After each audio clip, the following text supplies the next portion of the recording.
जलाल बाप बेटा और रूहुल कुद्दुस के नाम पे आमीन। संत यूसुफ और बेदा कुंवारी मरियम के आदर में नौवेना दुआ। प्यारे भाइयों और बहनों, पोप फ्रांसिस कहते हैं, संत यूसुफ एक आज्ञाकारी और ताबेदार बाप थे। खुदा ने जैसे मरियम को चुना था, वैसे ही संत यूसुफ को भी सपने के जरिए अपनी निजात की पाक योजना को प्रकट किया। यूसुफ मरियम के गर्भवती होने वाली अजीब सच्चाई को समझ नहीं पाते थे और सबके सामने मरियम की बेइज्जती भी नहीं करना चाहते थे, इसीलिए उसे चुपके से छोड़ना चाहते थे। पहले सपने में खुदा का फरिश्ता संत यूसुफ के दिल की परेशानी को दूर करने मदद करने आता है। यूसुफ दाऊद की संतान अपनी पत्नी मरियम को अपने यहाँ लेने से नहीं डरे, क्योंकि उनके जो गर्भ में है वह पवित्र आत्मा से है। संत यूसुफ ने तुरंत फैसला लिया। यूसुफ नींद से उठकर प्रभु की दी आज्ञा अनुसार अपनी पत्नी को अपने यहाँ ले आया। दूसरे सपने में फरिश्ते ने यूसुफ से कहा, उठिए, बालक और उसकी माँ को लेकर मिस्र देश भाग जाइए। जब तक मैं आपसे ना कहूँ वहीं रहिए, क्योंकि हेरोद मरवा डालने के लिए बालक को ढूंढने वाला है। यूसुफ ने बिना कोई सवाल किए फरिश्ते की आज्ञा मान ली। पाक अंजील कहती है, यूसुफ उठा और उसी रात बालक यीशु और उसकी मां को लेकर मिस्र देश चला गया। तीसरे और चौथे सपने में भी खुदा का फरिश्ता यूसुफ को संदेश देता है और संत यूसुफ खुदा की पाक मर्जी पूरी करने ताबेदार बनते हैं। एक ईमानदार और ताबेदार बाप होने के नाते यूसुफ ने यीशु को भी आज्ञा पालन करना सिखाया। अंजील कहती है, यीशु माँ बाप के साथ नासरत गए और उनके अधीन रहे। 3 साल तक यीशु ने संत यूसुफ और माँ मरियम की आदर करते हुए खुदा की पाक मर्जी के मुताबिक जिंदगी बिताई। हम जानते हैं कि ये ताकत यीशु को गतसमनी बाग में और सलीबी मौत तक आज्ञाकारी बने रहने के लिए जरिया बनाएगा। प्यारे भाइयों और बहनों, आज के ज़माने में हमारे घरों को परिवार कलीसिया में बदलने के लिए और हमारे बच्चों की नेक तरक्की के लिए हमें संत यूसुफ के जैसे आज्ञाकारी और ताबेदार माँ बाप, पति पत्नियों की ज़रूरत है। आइए हम सब आज के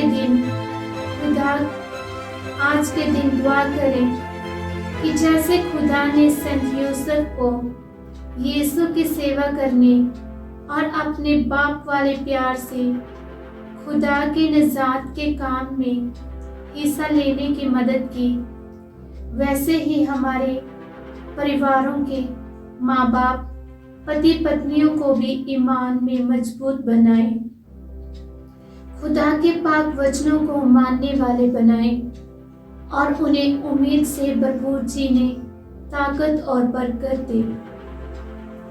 लूकस की अंजील 2 बाब से ईसा के माता पिता प्रति वर्ष पास्का पर्व के लिए यरूशलेम जाया करते थे। जब बालक 12 बरस का था तो वह प्रथा के अनुसार पर्व के लिए यरूशलेम गए। पर्व समाप्त हुआ तो वह लौट पड़े।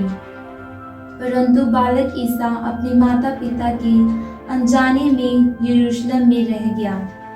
वे ये समझ रहे थे कि वह यात्रीगण के साथ है, इसलिए वह एक दिन की यात्रा पूरी करने के बाद ही उसे अपने कुटुंबियों और परिचितों के बीच ढूंढते रहे। उन्होंने उसे नहीं पाया और वे उसे ढूंढते ढूंढते यरूशलेम लौटे। 3 दिनों के बाद उन्होंने ईसा को मंदिर में शास्त्रियों के बीच बैठे उनकी बातें सुनते और उनसे प्रश्न करते पाया। सभी सुनने वाले उसकी बुद्धि और उसके उत्तरों पर चकित रह जाते थे।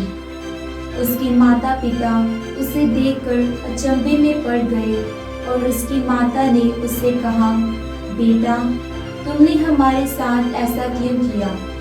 देखो तो तुम्हारे पिता और मैं दुखी होकर तुमको ढूंढते रहे। उसने अपने माता पिता से कहा, मुझे ढूंढने की जरूरत क्या थी? क्या आप नहीं जानते थे कि मैं निश्चय ही अपने पिता के घर रहूंगा? परंतु ईसा का यह कथन उनकी समझ में नहीं आया। प्यारे भाइयों और बहनों, हमारी जिंदगी एक सफर है और हमारे ईमान के साथ वो सफर और भी महत्वपूर्ण और रूहानी बन जाता है। इसलिए हमें अपनी जिंदगी को पैदाइश से लेकर हमारी मौत तक एक छोटी सी तीर्थ यात्रा समझकर सारी यादों को अपने मन और दिल में संभाल कर रखकर ईमान में आगे बढ़ना है। आज के ज़माने में जब दुनिया में हमें सिर्फ आज के लिए जीना सिखाती है, हम भी अपने ईमान के खास रहस्यों को, मेहनतों को, कुर्बानियों को और कामयाबियों को भूल जाते हैं और हर दुख दर्द की हवा, परेशानी की आंधी और मुसीबतों की बारिश के शिकार बन जाते हैं। आज मुबारक मरियम, हमारी रूहानी माँ, हमें अपनी जिंदगी को एक तीर्थ यात्रा यानी ईमान का सफर समझकर जीने और आगे बढ़ने के लिए बुलाती है। अगर बहुत सारी बातें हमें समझ नहीं आती हो, तो फिर भी माँ मरियम के समान हम अपने सफर में वफादार और ताबेदार रहना सीखें। आइए प्यारे भाइयों और बहनों, हम आज की हमारी सारी परेशानियां और ज़रूरतों को माँ मरियम और संत यूसुफ की सिफारिश के हवाले करते हुए दुआ करें। मुबारक मरियम की निगहबानी के लिए दुआ। हे खुदा की पाक माँ, हम तेरी पनाह में आते हैं। तो हमारी ज़रूरतों में हमारी मिन्नतों को हकीर मत जान, बल्कि हे पुरजलाल और मुबारक वाली, तो हमेशा तमाम खतरों से हमें बचा। आमीन। संत यूसुफ से दुआ। सलाम ए मुक्तिदाता की निगहबान और मुबारक वाली जीवन साथी, खुदा ने अपने इकलौते बेटे को तेरे हाथों में सौंपा। मरियम ने तुझ पर भरोसा किया और तेरे साथ यीशु इंसान बना। हे मुबारक यूसुफ, हमें अपना बाप वाला प्यार दिखा और हमारी जिंदगी के रास्ते पर अगुवाई कर। हमारे लिए फजल, रहम और दिलेरी हासिल कर और हमें हर बुराई से बचा। आमीन। निगहबान फरिश्ते से दुआ। ऐ खुदा के फरिश्ते, तू जो मेरा निगहबान है, खुदा ने प्यार से तुझे तेरे हवाले किया है। आज के पूरे दिन मेरे साथ रह, मुझे रोशनी दे और मेरी निगहबानी कर, मुझ पर हुकूमत कर और मुझे रास्ता दिखा। आमीन। महाफरिश्ते संत मिकाएल से दुआ। ऐ मुबारक महाफरिश्ते संत मिकाएल, हमारी रोजाना की लड़ाई के समय हमें संभाल, शैतान और उसकी बुराइयों और उसके फंदों से बचने के लिए हमें मदद कर। हम हलीम होकर मिन्नत करते हैं। ऐ आसमानी फौज के मालिक, खुदा की ताकत शैतान पर हुकूमत करे और खुदा की दी हुई ताकत से शैतान और सारी बुरी आत्माओं को जो दुनिया में लोगों को विनाश करने के लिए घूमते फिरते हैं, नरक में हमेशा के लिए बांध दे। आमीन। यूसुफ बाप प्यारे, सुनो पालन वाले, मेहनत दा मेहनतियां नू सबक सिखाने वाले। यूसुफ बाप प्यारे, ये सुनो पालन वाले, मेहनत दा मेहनतियां नू सबक सिखाने वाले। दसिया जद पीद इलाही सुपने विच आन फरिश्ते। दसिया जद पीद इलाही सुपने विच आन फरिश्ते। मरियम नू घर विच लियांदा सुपने तो जागन वाले।